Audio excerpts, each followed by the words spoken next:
నమస్తే, నేను మీ వకీల్ ఆశేష్ కొత్త, వాయిస్ ఆఫ్ వాయిస్లెస్. మనకి పొత్తులో భాగంగా ఒక ఎమ్మెల్సీ వచ్చింది.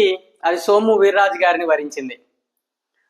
సోము వీర్రాజు గారు బీజేపీ పూర్వ రాష్ట్ర అధ్యక్షులు, ప్రస్తుతం కేంద్ర బీజేపీ పార్టీ జాతీయ కార్యవర్గ సభ్యులు.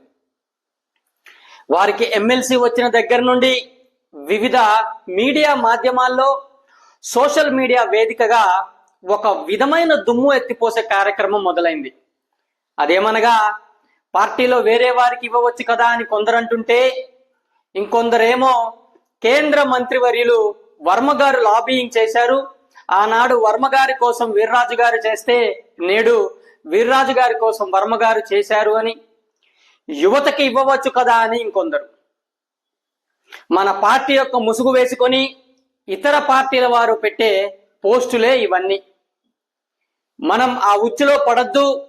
వారు అలా ఎందుకు పోస్ట్ చేస్తారంటే, మనకి మన పార్టీ మీద ద్వేషం రగల్చడం కోసం.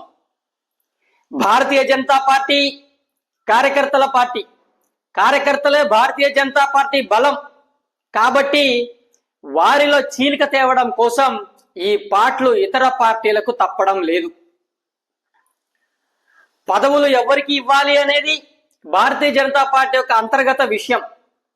దాని మీద ఇతర పార్టీల వారికి, పార్టీ కోసం ఏనాడు కష్టపడిన వారికి, అసలు పార్టీతో ఏ సంబంధం లేని వారికి దేనికి ఎవరికిస్తే ఆ ఉచ్చులో మన కార్యకర్తలు పడి మన పార్టీకి వ్యతిరేకులుగా మారాలి, మార్చడమే ఇతర పార్టీల యొక్క లక్ష్యం. మనలో ఎవరికి ఇచ్చినా అందరం సంతోషపడే వాళ్ళమే.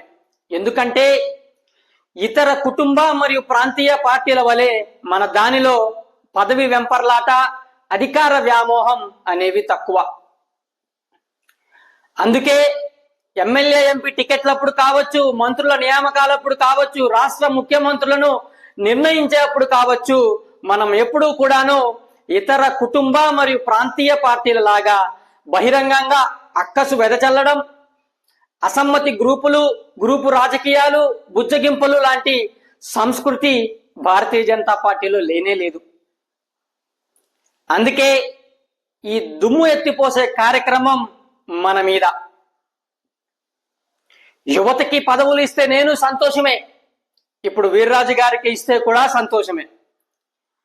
మనకి వచ్చింది ఒక్క పదవే, దాన్ని అకామిడేట్ చేయడం చాలా కష్టం.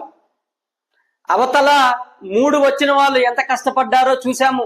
వారి పార్టీలో బుజ్జగింపులు, అలకలు ఏ స్థాయిలో ఉన్నాయో కూడా చూశాము. అధికారం మనదైన రోజున పదవులన్నీ మనవే. కావున మనమందరము సంయమనము, విచక్షణ కోల్పోకుండా పార్టీ నిర్ణయాన్ని స్వాగతించి ముందుకెళ్దాం.